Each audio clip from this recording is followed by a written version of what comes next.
hahigwa umuntu kwegererwa hano yarekuye imizi yiwe akaba yokunze kuba hafi y'umwami. Iyi si nta kintu kinini igifise cyo kuduha, ntibikiri byiza, nayo nyine ntikiri nziza, niko abantu hano ku isi bavuga. Ariko mu ijuru bizoba ari byiza cyane, ari by'ubwiza, bizora igitangaza, ntituzosubira kwibuka iyi mibereho, kizoba ari ikintu ciza. Ni yoba mu bwiza twotegereje gusubira kwibuka ibintu byari bihari kera hano ku isi, aho rena naho hariya hobaye hariho umubabaro, kandi ibyo rero ntibishoboka. Ibya kera n'akahise bizozimangana burundu. Hariho umurongo wa Bibiliya uvuga ngo ibya kera ntibizosubira kwibukwa, ntibizogaruka mu byiyumviro byacu. Kuri ibyo rero turashobora kuba dushima kuba twaratwawe rimwe burundu tugatwarwa mu yindi si, intango nshasha. Aho rero tuzoba twatwawe mu bihe bidashira, kandi ibyo twateguriwe mu bihe bidashira, umugambi w'Imana bikaba bigenewe twebwe twese. Aho rero bizaba bifise agaciro. Numviriza ijambo ryatanguje, hanyuma nkitegereza ibibandanya mu gusoma, nagize icyumviro ku kwizera. Ukwizera si gusa ibintu umuntu by'amajambo umuntu afise muri we. Ukwizera ni ikintu gitwaye ubuzima, bisunikira abantu gukora, kugendana n'Imana. Twasomye yuko Nowa kubwo kwizera yumvira itegeko yarahawe n'Imana, kandi acatangura kubaka ubwato. Ni mu Baheburayo 11 umurongo w'7. Aburahamu yicura ku muhamagaro w'Imana, ava mu gihugu aragenda. Umurongo wa 11, umurongo wa 12 mu Baheburayo 11. Mu wese muri abo bantu b'Imana wonyine yaba afise ukwizera, yaba afisemwo ubuzima, yaba afise igikorwa, ntiyaguma yicaye. Bose batangura kugenda bajanywe n'Imana. Rero haje mu byumviro yuko kubiraba Abeli haravugwa ngo Imana yamuravye we imuraba n'ikimazi. Ntiyaravye ikimazi gusa, ntiyaravye gusa ahimbariwe ikimazi gusa, ariko nawe yaramuhimbariwe. Ntiyari we gusa, ahubwo n'ikimazi ciwe naco. Imana yaraba umuntu uwo yari yatanze ikimazi, atanga ifura mu byo yaratunze by'ibitungwa. Imana iraturaba, ikongera ikaraba umwagazi w'Imana w'ikimazi watanzwe ku bwacu. Kimwe nigitandukanywa n'ikindi, ariko ibyo bibiri bigenda bijanye. Ikimazi hamwe n'ugitanga, uko ari babiri, ibyo byose birajana. Ariko byari bimeze kuri Aburahamu no kuri Isaka, niho tubibona mu buryo butomoye. Igihe yarageze ahantu atanga umwana wiwe w'ikinege uwo yakunda, hanyuma umwami akamusemererera ngo ntubikore. Ubufatanye hagati y'utanga hamwe n'ico kimazi ubwaco, nico kimazi ubwaco. kandi kwizera n'umugozi ufatanya Imana n'utanga ikimazi. Hubaye byinshi byo kuvuga kuri ibyo hano. Badusomeye mu Baheburayo 10:32 ngo ariko mwibuke ya misi ya kera. Ego ntidukunda kwiyumvira kuri kahise, ariko rimwe bigira neza. Rero haravugwa hano ku murongo wa 32 mu Baheburayo 10 ngo hamwe mwari mumaze kwakirwa n'umuco, mwihanganira ibitsi ibisinzikaza by'indwano nyinshi. Rero si bikomeye cyane ibyo dutegereza kwihanganira, ahubwo ikintu nyamukuru ni uko dushishikara tukaguma dushikamye, ntitugume tuhanze amaso ibigeragezo turungigirwa nk'aho menga ni bidasanzwe, ariko tubone ko nyine bigize umugabane mu by'urugendo.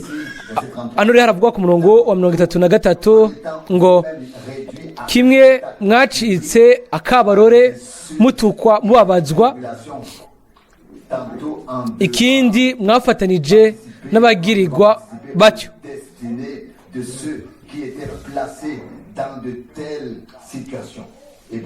Mweburayo 10:33. Rero si nk'abarorera gusa ngo barabe, ariko ni nk'abafisemwo umugabane. Umuntu afise umugabane mu bwami bw'Imana ategerezwa kwisanisha n'ibintu byose biberayo. Nta kundi kuntu byogenda. Abigishwa ntibashobora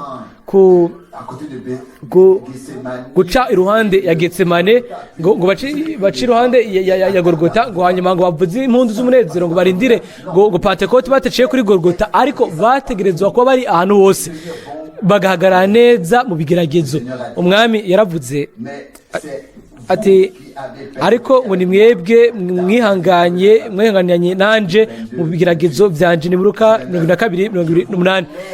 29 ngo rero ndabahaye ubwami, umurongo wa 30 ngo muzojya ku meza yanje mu bwami bwanje, kandi ngo muzokwicara mucire imanza imiryango y'Abisirayeli uko ari 12. Mbega ibyo byari bike bice ku bwoko bw'Abisirayeli, bice ku bwoko bw'Abayuda bo muri ico gihe baye mu ibintu byose byamubaye ko byakubita umwami babibayemwo.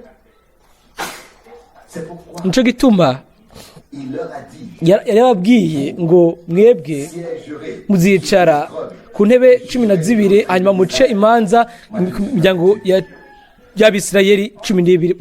Luka 22:30 ngo mucire urubanza abacire urubanza. Uko bizo bimeze uko ngo muzocira urubanza abigeze kwicara namwe babacira urubanza, abantu batatahuye yuko ijambo ry'Imana ryategerezwa gusoza muri ubwo buryo. Si ayasema jambo yoroshe. Igihe dusoma amavanjiri canke ivyete, hose harimwo ukuri kw'agaciro cyane gufise ibintu byinshi bitubwira. Ejo ku mugoroba twasomye ubutumwa ngo umugurano imbohe ya Kristo, imbohe y'umwami, kandi turagiye gusoma n'indi mirongo mike heraba ikindi cyumviro hano mu Baheburayo 10:38 ngo ariko umugorotsi wanje azobeshwaho no kwizera, ariko naho niyonjorora ntazohimbara umutima wanje. Murongo wa 37 kuko hasigaye igihe gito cyane, kandi ugiraze azoza ntazoteba.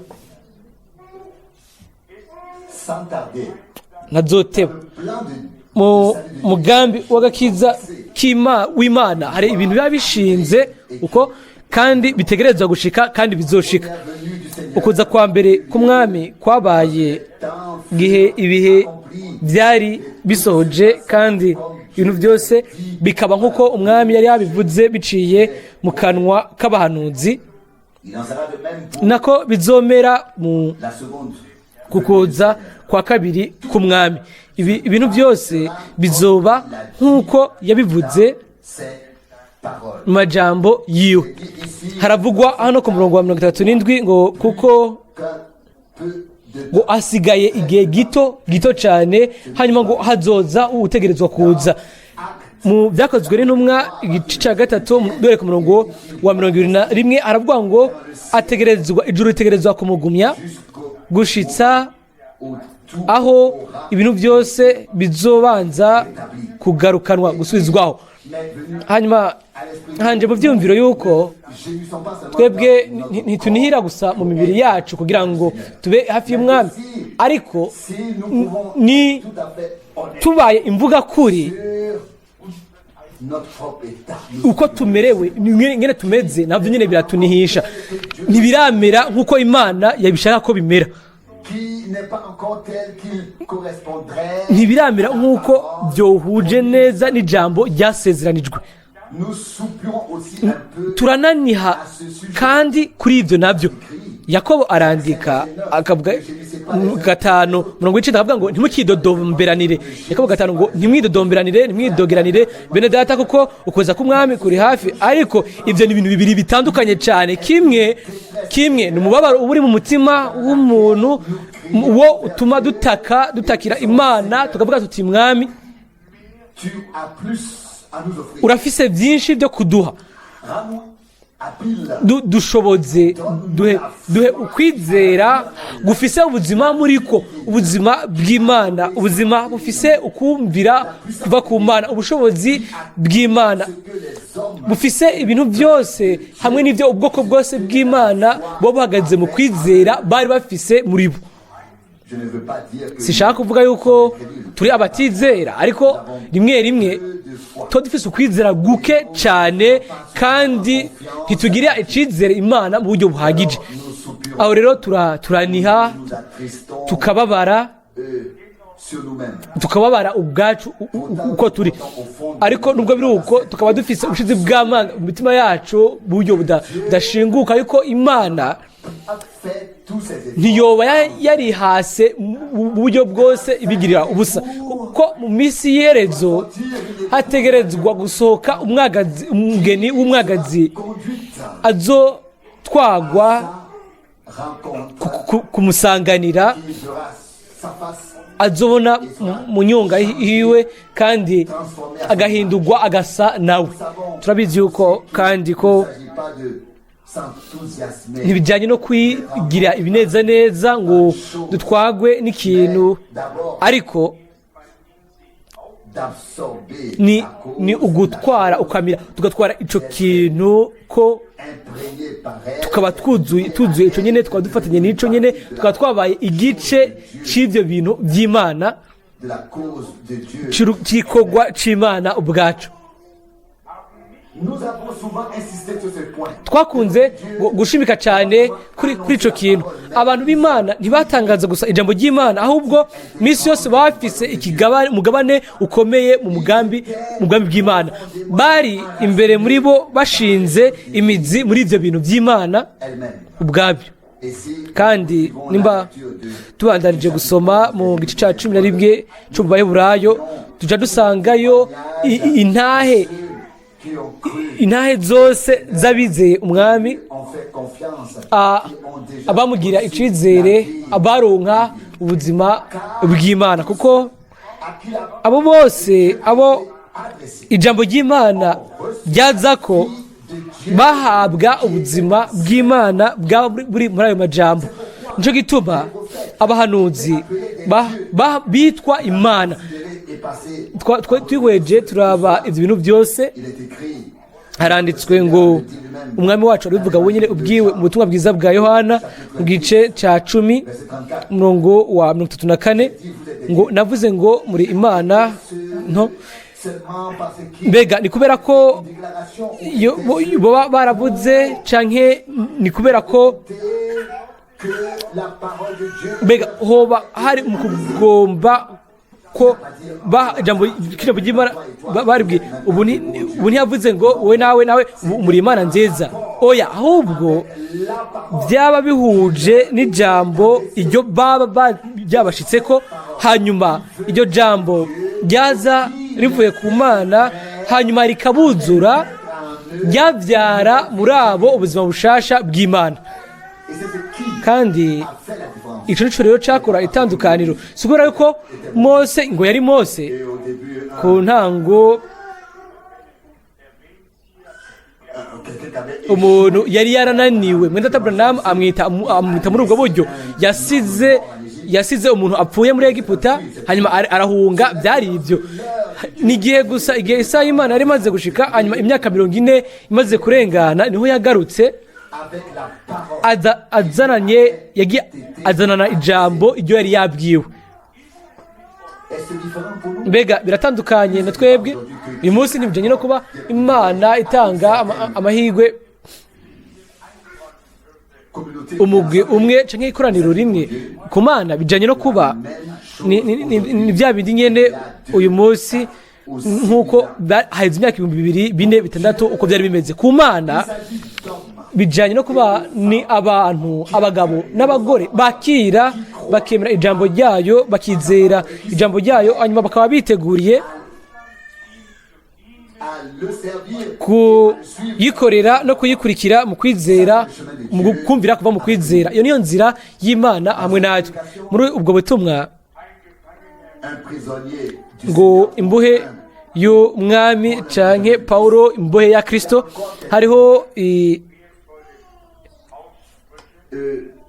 hariho bimwe mu bivugwa by'igiciro cyane. Nashaka kubimurika ko gatonyi.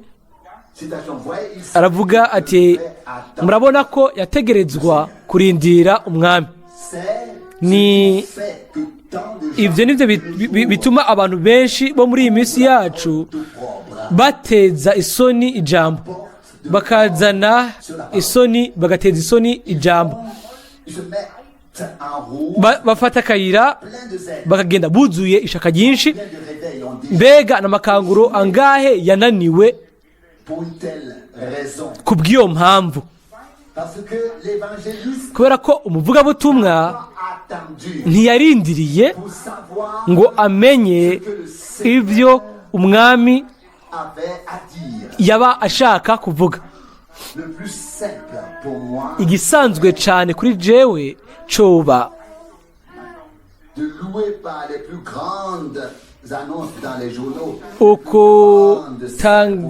ugukoteshwa kw'ibyumba binini mu binyamakuru.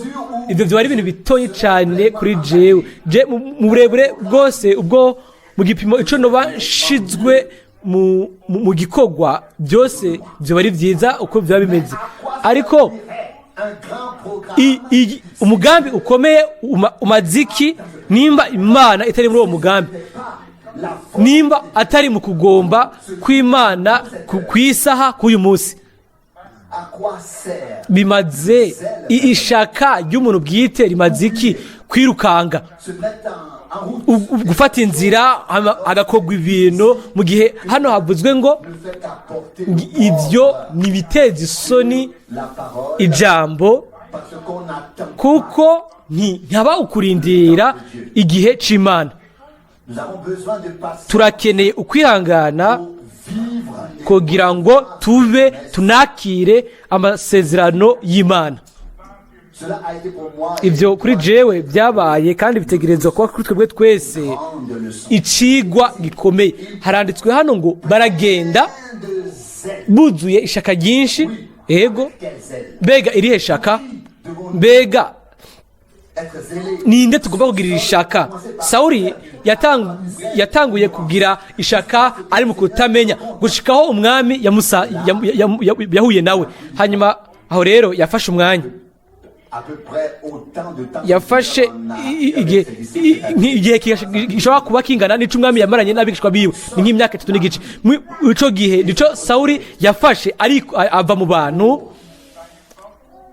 agenda kwa wenyine kugira ngo amenye ijambo mu n'Imana n'umugambi w'Imana.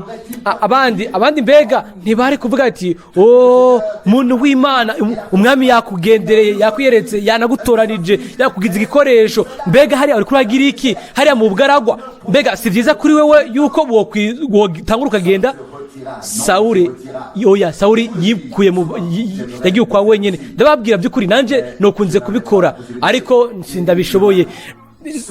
Mu nyuma haravuga ngo Sawuli yararindiriye. Nibana kuvugwa mu bwo butumwa, arindira ibyo Imana imubwira icyo akwiye gukora. Ikintu ciza cyo gukora ni kurindira mwemu. Hanyuma hano ntibijyanye no kuba si mwemu iyo ari yo yose ariko ni mwemu w'Imana. Mwemu w'Imana iminsi yose azoba ari yimbitse mu majambo y'Imana kandi iminsi yose azorema azozanamwo amasezerano y'Imana, azoshiramwo amasezerano y'Imana ayagaragaza. Uko niko byaba bimeze kandi niko bizokwama gushitsa. Sawuli yarindiriye yuko mwemu amubwira ibyo yari akwiye gukora. Ikintu ciza cyo gukora ni ukurindira mwemu. Reka dufate iyo nama tuyifate nka nkama kandi tuvuge hano ko abo bose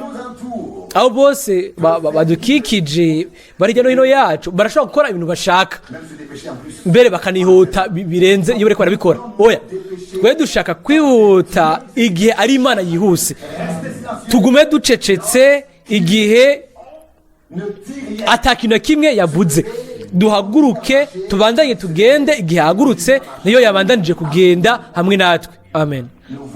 Turashaka guhuza tugendane n'Imana, bitameze nk'uko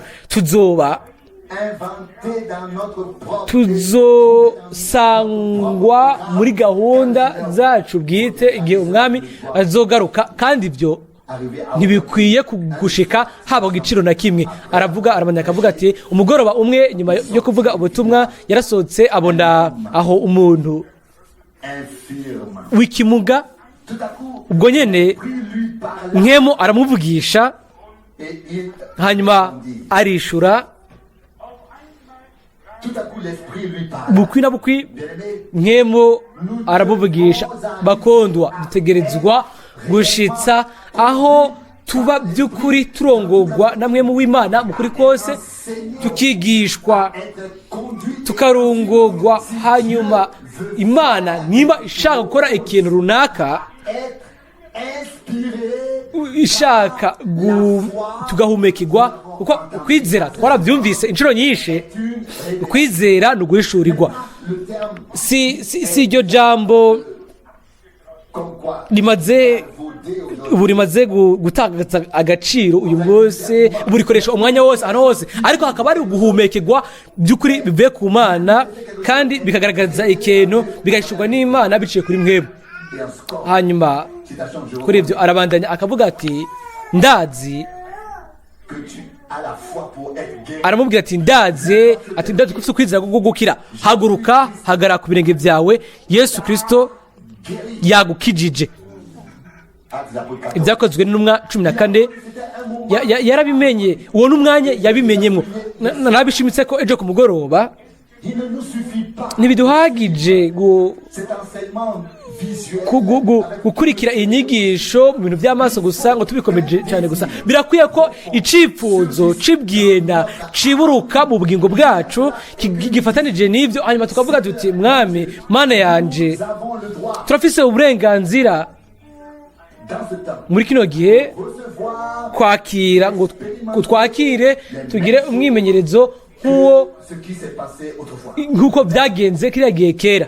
Ariko ivyo bigomba kuba muri twebwe ari umubabaro dutwaye muri twebwe, ari ikintu dufise dukeneye. Ivyo twarabyihweje ejo, byaranavuzwe ko mbere n'igihe umwami yishura mu gihe ca Mose, mu gihe ca Paulo, yishuye no muri no misi yacu. Mwarumvise yuko Mwene Data Branham yaravuze, aravuga ati ibanda kuvugwa ati gukayangana k'uwo muco muri ico gico byagana iburyo, ntibyaja ibubamfu, bija iburyo. Hanyuma mu ntango iyo shusho yari ihengamiye ku buryo bw'uko uwo muco kukayangana kwagana ku isi. Hanyuma n'igihe byahagarikwa bikagororwa ukundi bahindukije mu rundi ruhande, niho hashobora kubonekana mu maso h'umwami. Birabiye aho je nari mpagaze byari bihengamiye ibubamfu, hanyuma birambitse. Rero uwo muco w'umwami irindi rimwe wari utumbereye uraba isi, ntiwari uteye umugongo isi, ariko wari kuraraba umwami umwami irindi rimwe yahindukiriye ubwoko bwiwe n'urunganwe rwacu biciye ku kumurikirwa, biciye ku nyigisho, biciye ku kumurikirwa, biciye ku mugisha. Ariko dutegerezwa kandi kuvuga nta nkeka ku nshuro ya nyuma, muri kino gihe cya nyuma, hari ku nshuro ya nyuma. Ariko kuri twebwe ibyo bigomba kuba ari kuduhumuriza, kumenya yuko umwami ntiyahebye byose abihebere umwijima w'inosi, ariko aracahindukirira mu maso hiwe akaraba abantu mu mbabazi, mu buntu bwiwe. Kandi aho rero niho Mwene Data Branham yaciye avuga ati icyo bisigura ko umuco wari iburyo, uwo muco ukwihangana ko ari iburyo, byari biraba yuko bamwe babiri kubambwa kwiwe bari bambanye nawe, ariko umwe muri bo niwe yamwambaje. Umwe muri bo, muri abo babiri, niwe yavuze ati mwami uze kunyibuka igihe uza kuza mu bwami bwawe. Luka 23:22. Hanyuma umwami aramuhindukirira aramubwira ati nukuri ndakubwire uyu munsi mbere uza kubana nanje muri paradizo. Luka 23:43. Umwami araduhindukirira aturaba mu buntu, kuko dutegerezwa kubana nawe muri paradizo kandi no mu bwiza. Niyo mpamvu akituvugisha, ni kubw'iyo mpamvu akigora kuri twebwe, kandi ashaka yuko maherezo tuba turi munsi y'ingoga imwe nawe, hamwe nawe tukaba turi munsi y'ingogo imwe. Kuko aca abandanya kuvuga hano, akavuga ati murabona yari munsi y'ingogo, kumbure yagize amakoraniro y'ikanguro nk'indwi yose, atakintu na kimwe kumbure kibaye, ariko yararindiriye yuko Mpwemu Yera abivuga. Yari ari munsi y'ingogo y'Imana, yari munsi y'ingogo y'Imana, munsi y'ingogo y'ijambo ryayo, munsi y'igikorwa cyose cyaraba Imana n'igikorwa cyayo. Ntiyashobora kuvuga ibyumviro byiwe bwite, ntiyari afise ubumenyi bwiwe bwite, ntiyari afise n'inyigisho yiwe bwite, ntiyari afise gahunda ziwe bwite, kuko wenyine ubwiwe yari yacitse igice gikomeye c'umugambi w'Imana. Yagize muri uwo mugambi, yagizemwo kubitahura mu buryo bwimbitse gusumba uwundi wese byarabaye ko imbere yiwe. Ni nako bimeze ku bukozi bwa Mwene Data Branham. Ntiyashizwe gusa muri iyo gahunda y'Imana, ariko kuri twebwe nk'abana b'Imana yabonye muri rusange ibintu byose byari bigenewe ishengero muri iyi minsi. Arabandanya kuvuga mu butumwa Mwene Data Branham ati ubu rero muravuga muti Mwene Data Branham, ubu rero wanse uharirije ibyo wavuze kwa Mungu uheze, warindiriye icyo gihe cyose. Ariko mubyibuke yuko ni Mpwemu Yera niwe yamvugishije mu nzira, arambwira ati ngo ndakurungitse mu bagwaye n'abababaye. Ni ukumvira Mpwemu Yera. Nibyo nagiye imbere yuko antegeka wenyine ubwiwe ngo ngende. Mbega icyo si ikintu kitangaza. Arabandanya akavuga ati ni gushitsa aho yamereye itegeko kubikora. Birakwiye gukora kugira umugabane mu bintu. Muri buno butumwa hariho ukwemeza, hariho ibintu biba iyo umuntu yahamagawe n'Imana agahamagarirwa igikorwa runaka, ntakeneye kuja kubaza Imana mu buryo bushasha, ariko ategerezwa gukora ico gikorwa. ariko ibyo biraba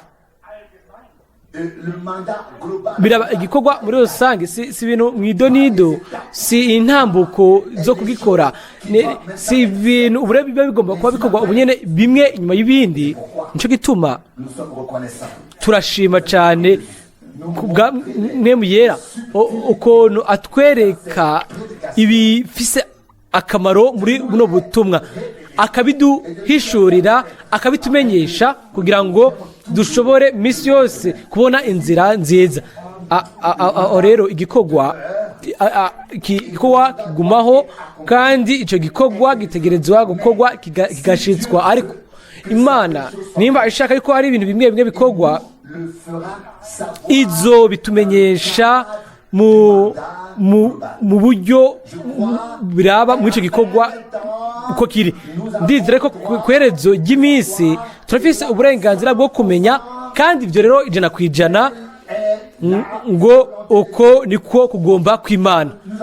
Turakeneye kubimenya imbere ko tubikora, hanyuma tugashobora kugenda imbere uko muri uko kugomba kw'Imana. Arabandanya hano akavuga muri ubwo butumwa ati, narindiriye uko nikoraho agize gushitsa aho nahabwa uku niko woraho agize. Hanyuma mubone iryo tandukaniro, hariho ngaho itandukaniro, aho hariyo itandukaniro ahaje bivugwa na jewe ndarindiriye, nkarindira gushitsa aho uko nikoraho agize bitangwa. Turashobora kumenya ikintu mu ijambo ry'Imana, tukamenya ko gitegerezwa kuba, ariko birakwiye kandi ko haba ukurindira, guhumekerwa no guheshurwa bya mwemu. Naho ni kuvaho niho umwanya ubushitse ku Mana ngo isohoze ibyo twamaze kumenya muri kino gihe, twamaze kumenya imbere y'igihe canke ibyo twahishuriwe. Arabandanya akavuga ati, ego yarindira ijambo ry'umwami. Ibyo rero ni ibintu bidasanzwe. Ku ruhande rumwe turashobora kuvuga tuti heraba ijambo ry'Imana, hanyuma tugatera iyindi ntambwe tukavuga tuti twarihishuriwe kubw'ubuntu. Ku rundi ruhande hakavugwa hano ngo yararindiriye ijambo ry'umwami. Mbega ntitwashimitse kuri ako kantu? Amasezerano yaratanzwe, hagati y'umwanya isezerano riba ritanzwe hamwe no gusohoza kwaryo harashobora gucamwo 1000, 2000, 3000, 4000, imyaka 4000. Imana irafise igihe cyo gutangaza ibintu, hanyuma ikagira igihe cyo kubishitsa. Ego yararindiriye ijambo ry'umwami, yasunitswe na mwemu ngo abikore, akore ibyo umwami yari kumuteka wenyine bwe gukora. Yari yabaye imbohe ya Yesu Kristo. Arabandanya akavuga muri ubwo butumwa ati, bagenzi, iyo bagusa twocitse imbohe, nigiye gusa tutaba tugishaka ikintu na kimwe, tukaba dushaka gusa ibyo Imana ishaka gusa. Igihe kwizera kuba kwabaye ukuzima, kukaba gufatanije no kumvira, naho gusa niho tuba twiteguriye kuba imbohe z'umwami, tukaba imbohe,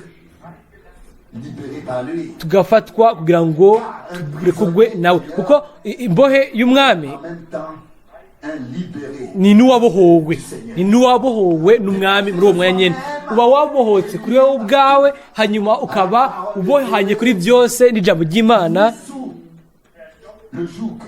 tugashigwa munsi y'ingogo imwe n'umwami. Hanyuma akabandanya akavuga muri ubwo butumwa ati, umuntu ategerezwa gutakaza ibintu byose ashaka gushikako, ibintu byose ibintu byose akabiheba, ibintu byose biraba bifata ubuzima bwiwe, ubugingo bwiwe, umubiri wiwe, ibyo agomba, ibyo ahamiye, n'ibindi byose ategerezwa kubiheba, hanyuma akaba mu buryo bwuzuye ari imbohe ya Kristo, uwo Kristo ari we jambo, kugira ngo uyu ashobore gukorera Imana. Iyi nayo si imvugo iri nk'uko gusa isanzwe, aho umuntu uko ari kwe wese agomba guheba ibyahamiye byose, ibintu byose ahamiye, ibintu byose ari, ibintu byose afise, ubuzima bwiwe, ubugingo bwiwe, umubiri wiwe, ugomba kwiwe, byose bikaba buryo byuzuye, akaba ari imbohe ya Kristo, ari we jambo, kugira ngo ashobore gukorera Imana. Turabona ko Mwene Data Branham asunitswe na mwemu w'Imana, misi yose yamye afatanya Kristo n'ijambo. Kristo ntashobora gutandukanywa n'ijambo, kandi umuntu yitandukanije n'ijambo aba yitandukanije na Kristo. Uko niko ibyo rero biba bisa, niko biba bigaragara. Ariko indirimbo kandi ugasanga ntizikire amakoraniro akomakomeye, nta kintu bikiri uko biri kose, ariko ubufatanye n'Imana ni gufatanya n'ijambo ryayo. Umuntu yizera Imana yizera ijambo ry'Imana, kandi umuntu atizera ijambo ry'Imana ntiyizera Imana. Uko niko biri mu maso y'Imana, mu maso y'Umwami. Haravugwa hano, bibandanya kuvuga ati kumbure mutegerezwa kugenda mushanya n'ibintu ubwanyu, muba mwemera ubwanyu. Hano ari ijambo ngo mutegerezwa, kandi ibyo rero nibyo kumbure binkiza bidukiza twese abantu baba biteguriye kurikira Umwami, ngo mutegerezwa kumbure kugenda mushanije n'ibyo mwemezwa ubwanyu. Nibandanya ibyo bandanya kuvuga muri ubwo butumwa, abantu bafise igikorwa cyo gukora mu bwami bw'Imana bashobora kuzanywa, ugasanga bariko bagenda mu nzira ihushanije n'ivyo ubwabo bemezwa, inzira batari bashaka kujana, kubera ko gusa Imana ifise ikintu ifise nk'intumbero kumbure mu mwanya tuba tukinyegejwe. Iyo ngo mutegerezwa iyo irafise ikibanza cayo hano. Birabandanya akavuga ati muri ubwo butumwa ati, iyo ngiye hano runaka biranshikira kubwira abantu mu buryo bukomeye bugumye. Murabona, ngerageza kubahomora, mutegereza kugira intango, nk'uko rimwe rimwe nkunda kubwira abagore bamwa imishatsi bakambara impuzu zabo hanyuma bakabandanya biyitirira ibya gikristo. None ukwiyaturira ibya gikristo bimaze iki nimba uhomowe kuri Kristo, uhomowe ku ijambo ry'Imana? Igihe dukoresha ijambo ngo kutuba Imana, kutagira Imana, tuba dushaka nyine kuvuga ibyo rivuga, ni kuvuga ngo uhomowe n'Imana, utagira Imana. Uko tuba Imana ni ukutandukanywa n'Imana, uko tuba Imana ni ukutagira Imana. Igihe tuba duhomowe ku ijambo ry'Imana, tuba duhomowe tuvanywe n'uwo yanditse. Aranditswe ngo umuntu ntabeshwaho n'umutima gusa, ariko abeshwaho na buri jambo ryose. Aho rero hakacashimikwa kuri buri jambo ryose, ngo ryose. Abantu benshi mu migwi myinshi y'amadini, mbere no gushika muri buno butumwa, bafata ibintu byose bashoboye, bagafata bose mu wese akaba yiteguriye gufata ibintu bihuza nuko babona ibintu byose byinjira bihuza nuko babona ibintu. Ariko nyene ni ivyo bintu nyine dushaka gusiga ku ruhande, ivyo nivyo tuzoba tubuze kuri uwo munsi. Imisi yose ni vyiza kwitiramwo ibintu, ariko ivyo dushaka guhonga hano umunsi umwe tuzobisanga imbere ibintu dusize ubu dusize inyuma yacu ubu ku bintu byose Imana yahishuye tuzoba tutabifise mbere no kuri uwo munsi. Nta muntu n'umwe ashobora kuntahuza yuko dushobora kureka tugasiga iki kintu na kijya kende hanyuma tukaja tuvuga ngo nta kintu kimwe tuzobura. Oya, ntibishoboka. Ibyo dusize ku ruhande hano tuzoba tutabifise cyane, tuzoba tubifise umunsi umwe. Nivyo canke sivyo? Aho rero niho tubona yuko ni gufata nk'ama buri jambo ryose ry'Imana iryo twazaniwe, ni dushobora gusega ikintu na kimwe atari amajambo yose ayo tubona yuko ni meza arasosa nk'ubuki, ariko n'amajambo nayo aba atubabaza mu nda. Hanyuma nk'uko umuhanuzi Ezekiel abivuga ngo yari umururazi mu kanwa kiwe, arabandanya akavuga ati muravuga ati ni ikintu kiza ubwa kabiri. Aho rero mutegerezwa kugira ahantu mutangurira. Ahashimikwa hano ko birakwiye ko habonekera ahantu ho gutangurira. Abantu bategerezwa guhomogwa bagakurwa mu migenzo no mu migigwa yabo, hanyuma bagashirwa ku gihe mu bwami bw'Imana. Havuzwe hano ibintu bibiri biraba abagore, biraba imishatsi n'impuzu, hanyuma akagira ibi bintu avuga muri uburyo avuga ati muravuga cyangwa mukiyumvira yuko gico ni ikintu cya kabiri, ibintu cya kabiri. Kandi rimwe na rimwe ivyo bitangurana no kukuba niba twovuga ko bitangurana no ukumvira mu bintu bito bito, ukumvira mu bintu bito bito imbere yuko ashobora kuduha ibintu bikomeye. Akavuga ati mwihomore ukusa n'isi, hanyuma mucike imbohe, mucike imbohe za Kristo, muyambure muhomoke kugusa ukwisi isa, hanyuma mube imbohe ya Kristo. Mubandanye kwihomora kuri byose gushitsa ko aho akagozi ka nyuma hamwe n'inosi kazoba gacitse bwa nyuma. Aho rero muzoba imbohe, aho rero muzoba muri munsi y'ubutware bwiwe. Aho rero azobafata munsi y'ukuganza kwiwe mu bwami bwiwe. Mbega ayo si amajambo akomeye? Mbega ntitubona muri twebwe icyifuzo tuti ho mwami ushobore hamwe nanje hamwe natwe ko byose ibintu byose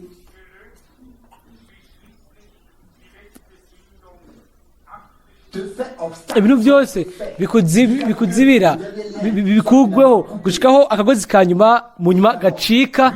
Hanyuma ubwo rero imbohe ya Yesu Kristo dushobore kujana ku ntambuko yiwe tukaja imbere mu kwizera. Aravugwa kandi hano arabandanya akavuga muri ubwo butumwa ati ntazobemerera kuvuga ijambo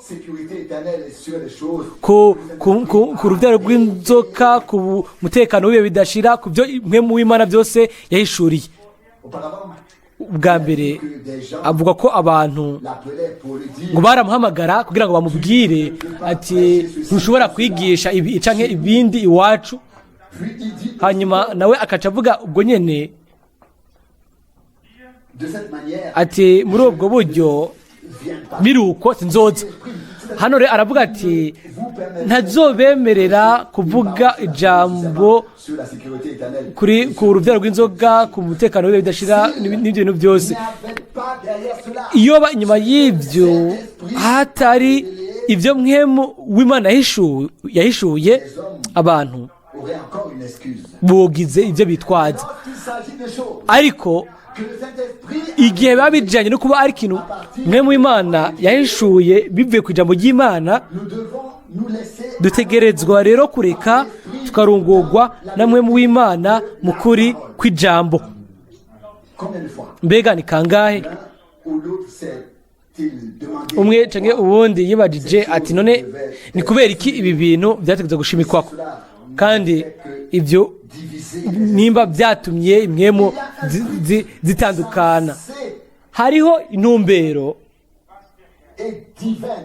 ifise intumbero yumvikana kandi ifite itumbereye mu by'Imana byose yakoze. Mbega Mwene Data Branham yategereje kwihanganira ibiki igihe avuga ku cyaha cy'inkomoko. Amakete acafuye ashoboka yaramwandikiwe, ibyo byari birengeye kugira indero na guke. Hanyuma murabizi uko byabandanya abavuga butumwa uko baba ubwabo biyemeza yuko bazi Bibiliya, bazi neza imirongo ya Bibiliya ko bayifise, uko babigenza uko birushirije uko niko baja kure, hanyuma bagakubita bikomeye. Hanyuma umugabo mugufi atakimugwanirira atankomezi agategerezwa kuba muri iyo mvura yo kunegurwa. Mbega ntiyari gushobora gushavurira Imana akavuga ati oya Mana wandungitse mu bwoko bwawe kugira ngo ndabuzanire ubutumwa bwawe. Heraba rero imiryango iriko ibomana ahantu hose. Murazi ibyabaye mu nyuma, imiryango yugawe ahantu hose ku buryo bw'uko yashoboye kuvuga. Baravuga ati abagabo b'abacuruzi b'abakristo bonyene nibo bagumije buguruye imiryango, banyuguriye imiryango n'ubukozi bwanje. Umuntu yari afise ukwemeza nk'ukuri aho agategerezwa kuzana ibintu aho imwe zatandukanira, kandi ni nako bimeze gushitsa uyo bose. Igihe Mwene Data Branham yavuga ku cigwa nimero ya mbere aravuga ati arabandanya akavuga ati aha ngo nditeguye uko hagiye kunshikira bya bindi nyene igihe navuga ku caha c'inkomoko. Abantu aho abantu barengera imbibe zose, bakarengera ukwifata neza kose gushoboka, hanyuma bakiyumvira ko bafise uburenganzira bwabo bari imbere y'Imana. Mu byizere cyangwa mu byizere abantu bose barabona imirongo ya Bibiliya, mbere na Satani nawe arayibona, ariko akayikura mu byo ibiri kiravuga, atakumurikirwa, ataguhishurirwa. Rero acabiki bikurikira izo nyuguti zirica, ariko ni mwemu gusa atanga ubugingo. Abikorera ba 2:6 arabandanya akavuga muri ubwo butumwa ati mbega ni kuri kutagenda hariya, kuri kutagenda hariya gukore ibi nibi, mbega kubera iki utajana n'abandi.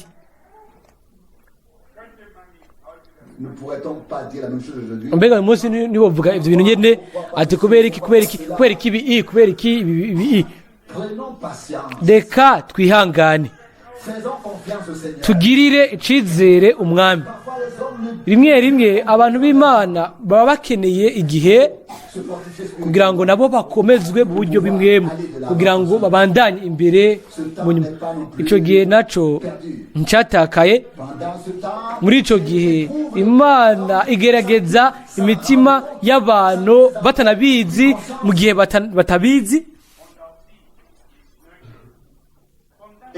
kandi ico gihe naco kirakwiriye. Kandi aho niho umwami agenda imbere. Hano rero arabandanya akavuga muri ubwo butumwa ati rero byari ibyo, ryari ijambo biciye ku cifuzo canke nticyari cifuzo canke ibyo ubwoko bwari buhamiye. None habaye iki? Ntibari bagishaka ntiyari gishaka guhangana n'abanyegiputa, ariko yari yacitse imbohe. Hano hariko havugwa Mose. Mbega mu nyuma yabaye iki? Ntiyari agishaka kuja guhangana n'abanyegiputa. Umunyegiputa yari yahunze, yari yabishemwo umwe, bariko baramuhiga, bari baramuhize. Ubwo rero yari yamaze gutarika ibiganza, yategerezwa kugenda. Ijambo ry'umwami muri we cyari ikintu cy'ukuri gifatika c'Imana ati Mose genda. Hanyuma igihe yabaza ati none nzovuga iki, ntibazonyizera n'ibindi, ninde yandungitse atuzubabwire nti ndiho niwe yakurungitse. Yari gahunda, yari itegeko ry'umwami, yari afatanije n'ijambo kandi yari afatanije n'ubukozi. Ntiyazanye gusa ubutumwa, yari afise inshingano zo kuzanana nawe, kuzanana ingaruka ibyamwa byo mu butumwa bw'Imana. Ni kuvuga ngo ni gusohoka k'ubwoko bwa Isirayeli.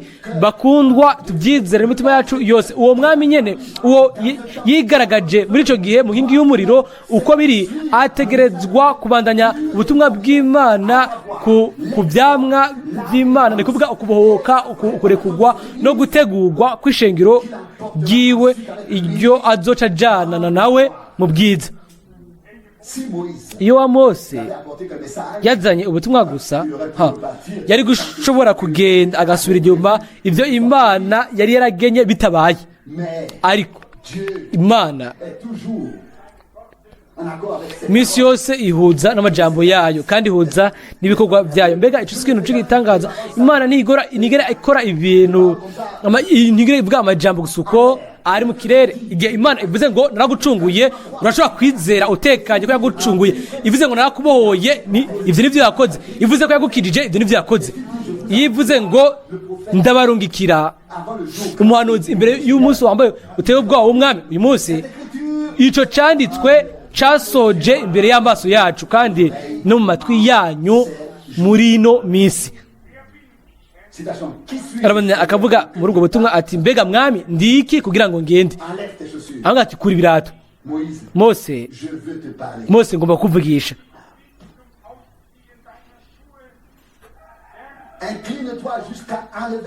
Ca bugufi gushika kuri ibirato, ubama hasi, ngomba kuvugisha. Mu nyuma ntiyashobora no kuvuga.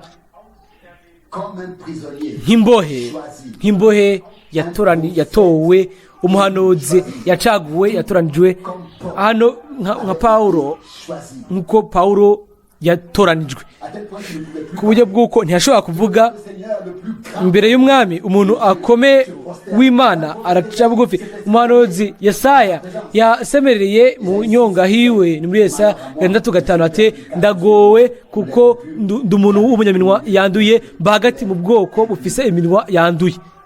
Ariko rero hari ikara ryavuye ku gicaniro gikora ku minwa yiwe, hanyuma aratunganywa. Imana rimwe irakora ibintu ku buryo bw'uko ibyo biba bisa n'ibintu bitwenza, byagatwenza ko umuntu yumvira. Ibyo turabibona kenshi mu bwami bw'Imana, ibintu bihushanije n'uko umuntu ashobora kuba yumvira bikaba. Mose afise inkoni ishaje y'umwungere, bukwina bukwigacika inkoni y'Imana. Inkoni mu kiganza ciwe ashobora kushira hejuru, hanyuma akaraba Imana iriko igabura ikiyaga. Imana ishoboye guhezagira, gukoresha ibintu abo yahamagaye. Imana kwerezo izotegerezwa kugira ishengero iryo mu buryo bushasha, izoshiraho rizoba rifise ukwizera, riyizera, rifise ukwizera kuzima, rizoba rifatanije nayo biciye mu kumvira. Arabandanya akavuga muri ubwo butumwa ati, ngaho murahashitse. Mfise ikintu kimwe cyo gukora. Ubwa mbere ni mwitange. Nivyo imbohe, nimusubire kwitwararika ubwanyu ko muri, canke ngo mwitwararike ibindi bintu. Nimube imbohe. Umwami abigereko muri jewe, muri wewe no muri twebwe twese. Kandi ntimubyibagire.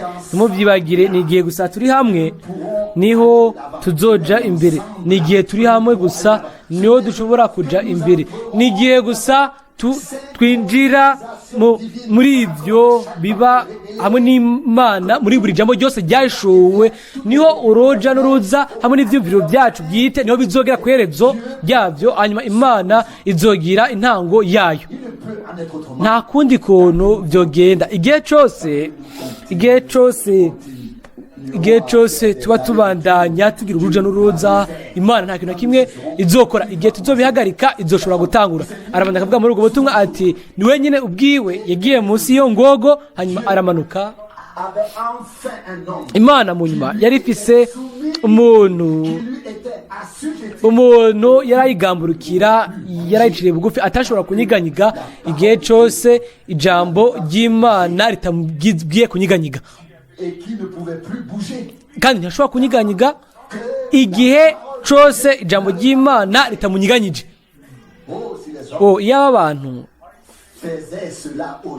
Iyo abantu bokoze ibyo uyu munsi, aho rero yari imbohe, yari imbohe y'urukundo, yari imbohe y'urukundo rw'Imana, ashizwe munsi y'ingogo y'urukundo. Nka Pawulo yari yashizwe munsi y'ingogo y'urukundo rw'Imana,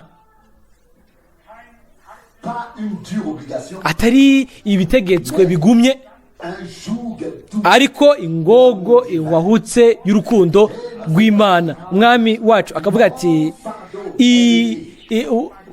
ingogo yanje, umutwaro wanje urawahutse, ingogo yanje irarimurutse. Mateyo 11. Umuntu azi ingogo icyo ari cyo biba ari ibintu byo gukwega bitwaye imizigo, hanyuma ugasanga ari ibintu bikwega hanyuma ibintu bigafatana neza. Birakwiye kwinjira mu ngogo. Mbega byari bimeze gute? Shaka kuvuga Elisa yariko ararimisha ingogo kumbure 6 canke 12 ni mu bami bambere 19, bisa nkaho menga ruko byari bimeze. Mbega byaba ari biki? Hariho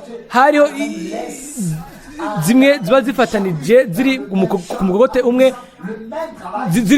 zifise isuka imwe, zigenda mu nzira imwe, zigana ahantu hamwe. Byose byaba kimwe nubwo zaba ari zibiri ziri mu iyo ngogo imwe. Ivyo nivyo byitwa kuba munsi y'ingogo imwe. Misi yose akabona twebwe na Kristo, ariko tukaba turi munsi y'ingogo imwe nawe, ku buryo bw'uko dushobora kugenda, tugashobora tugenda icyo dutwara byose, tuja mu merekezo amwe, tugenda hamwe icyo dutwara ikiguzi icyo cyose. Bimeze uko niho tuzoshikira intego, kandi ko tuzohagarara imbere y'Imana duhagaze munsi y'iyo ngogo imwe. Si ngogo iduhahaza, itumerera nabi, si tukomeretsa, ariko ni ingogo idufatanya na Kristo. Twashizwe hamwe nawe, turi abiwe, kandi niba twaratahuye ko bijanye no kuba ni ingogo y'urukundo, si ingogo y'ubugurano, si ingogo y'ibyago, ariko ni ingogo y'ubuntu y'urukundo rw'Imana. Aho rero turashobora gushimira umwami yuko atatwibagiye. Iyo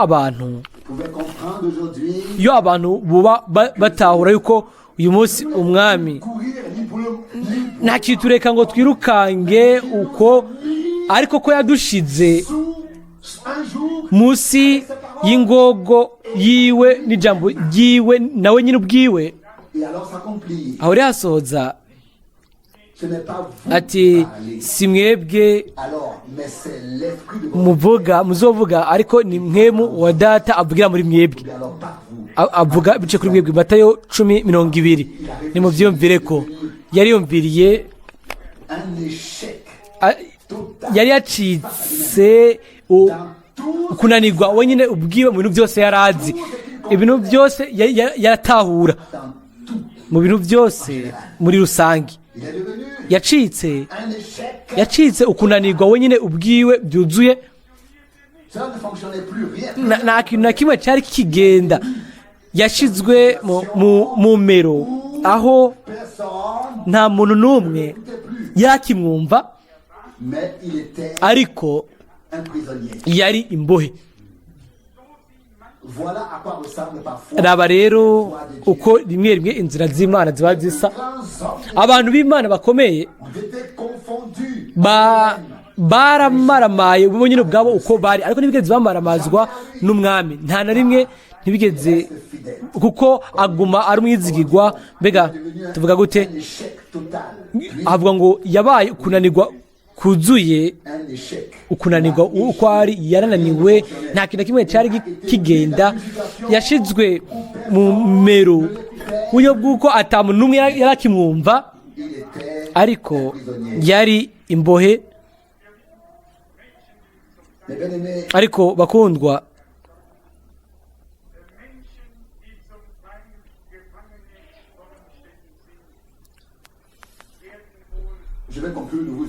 ngomba mperaheze, ntimuhangayike. Abantu baba imbohe y'ibintu bacamwo, ibyo nyine bacamwo nibyo bibagira uko baba bameze. Baba ari imbohe z'ibyo bacamwo, ibyo bacamwo bikabatuma baba imbohe za Kristo. Iyo rero ibyo bintu bya mbere uciyemwo bigutumye ushikira icyo cya kabiri, dushimira umwami kubwo ibyo twaba twaciyemwo biba bigoye. Buri mbohe yose iribuka buri gihe yuko yavutse kubw'impamvu. Yavukiye impamvu. Naramaze kubivuga rimwe na rimwe, twavutse ubwa kabiri kubwo impamvu mu bwami bw'Imana. Iyo dutegerezwa gusoza abantu baja ku ruhande rw'umwami, by'ukuri ari imbohe, bameze nk'uko tubisomye hano, bavukiye impamvu. Turabyumvira ko buri gihe, mbega siko bimeze mu buzima bwawe no mu buzima bwanje. Mbega si byo bintu biba bituhahaza imbere muri twebwe? Byose birafise ikintu, intumbero n'icyo bitumbereye. Byose ntibishika, haba hariho igikorwa cyo gukora runaka, kandi ibyo rero biba bifatanije n'impamvu runaka. Umwami atugire ubuntu, kandi no kuri arabandanya akavuga muri ubwo butumwa ati, uko niko rero imbohe mu rukundo rwa Kristo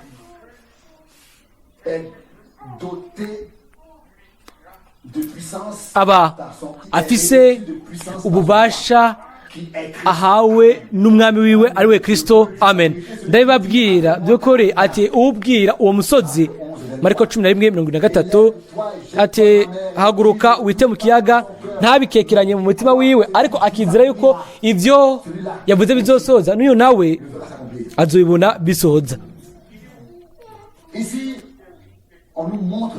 Hano tweretswe inzira yo kubishikako. Twokunze rimwe kubwira umusozi, mbese ko bimeze ati, wa musozi we haguruka uja mu kiyaga. Mbega ko tubikora biciye ku Mana yaremye imisozi yose, iyo ibintu byose yabishigije ijambo ryayo. Iyo ishatse umunsi umwe ishatse kuvugira mu kanwa kawe cyangwa mu kanwa kanje ikintu iba itumbereye gukora,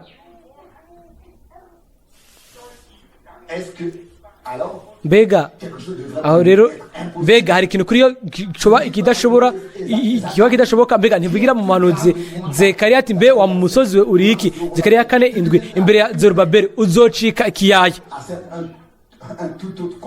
Ibyo biri mu bindi rero. Umusozi urashobora kuba ikiyaya, ibuye rirashobora gucika umusozi. Musome mu manuzi Daniyeli, mu musozi havuyemo ibuye, hanyuma iryo buye risubira gucika umusozi.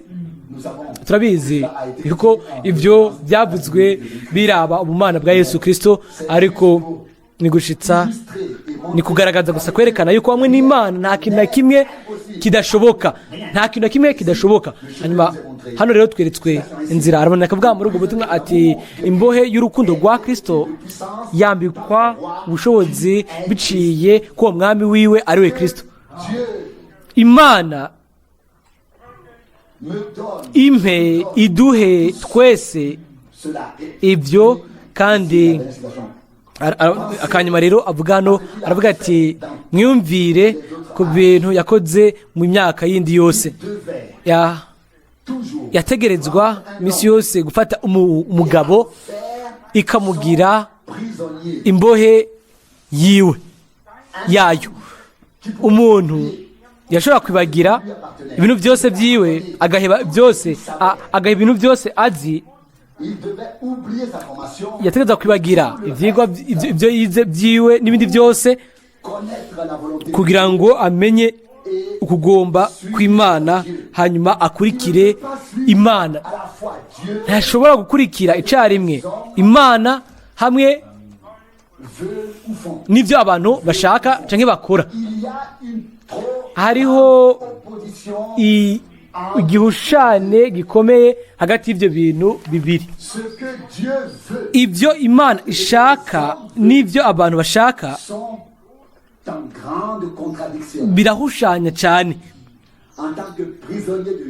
nk'imbohe ya Yesu Kristo umwami wacu, turashaka kureka tukambikwa nawe bice ku bushobozi bw'Imana. twavuga tuti mukiza wizigirwa, dufate tugihe ubuntu bwo kubana nawe turi munsi y'ingogo imwe nawe, tube turi aho wowe uri, tuvuge ibyo wavuze, ibyo uvuze, tugende aho ugiye, dukore ibyo ukora,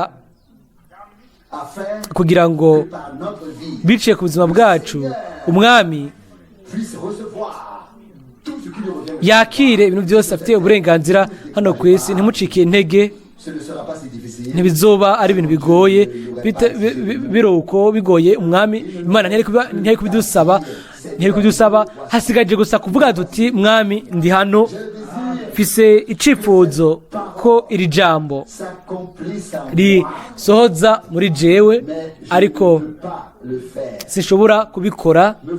ndi hano, mfata, nkoresha, kora biciye ku bushobozi bw'amaraso yawe, bw'ijambo ryawe na mwemu wawe. rema muri jewe ibintu byose bigoyimbara mu maso yawe, kandi umwami azobikora ku bw'ubuntu hamwe natwe twese. hahimbaza izina ryiwe ryera. amen. turahaguruka dusenge. Data uri mu ijuru, ijambo riragutse ku buryo tutarifata, tutarishikira ngo twumve byose uko biri, ariko uko biri kose twishize ku ruhande rwawe mukiza mwizigirwa. mbega urashaka gushira uwo bwawe ingogo yawe kuri twebwe, kuko ingogo yawe irahwahutse kandi umutwaro wawe uraremurutse. ni ingogo y'urukundo twabyumvise. mwami mukundwa, ese ukuntu twakunze kuba dufatanyije nawe mu rukundo biciye ku ijambo ryawe, biciye kuri mwemu wawe.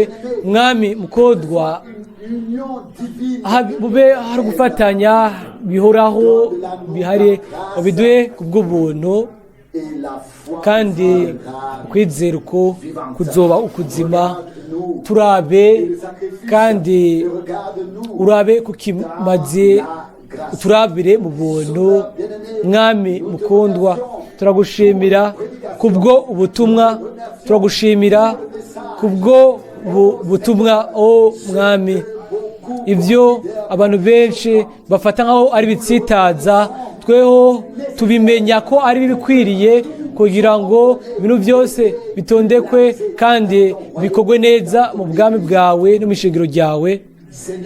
mwami mukundwa, twababaranye na benshi muri abo babaye akabarore nk'uko twabisomye ariko dufise isezerano ko nitwashishikara gushika ku iherezo ntidusubire inyuma ngo twiyonjorore ko tuzokwambikwa igitsibo kuko umugororotsi agomba kubaho mu kwizera. Mwami, ubutumwa bwawe bushikire urubuto rwose rw'Imana. Mwami, udushire twese munsi y'ingogo yawe, wese muri twebwe, kugira ngo ntizibe ari ingogo 12 gusa zigenda imbere zizindi ariko 120 bitwaye igitigiri ko ziba zingana, ariko twese tukaba tugamburuka munsi y'ingogo yawe, munsi y'ubuyobozi bwawe, munsi y'ukurongorwa no guhomekerwa kwamwe mu wawe. Tugende tugana mu merekezo yawe kugira ngo dutangaze amajambo yawe, dushobore gukora ibikorwa byawe. O Mwami Mana yanje, turaguhimbaza, turagushimira kandi turagusenga kuko ufise inzira yawe hagati mu bwoko bwawe. Waduhaye ubu butumwa, uduhe ubu rero ibyo wadusezeranije, ni ukuvuga ko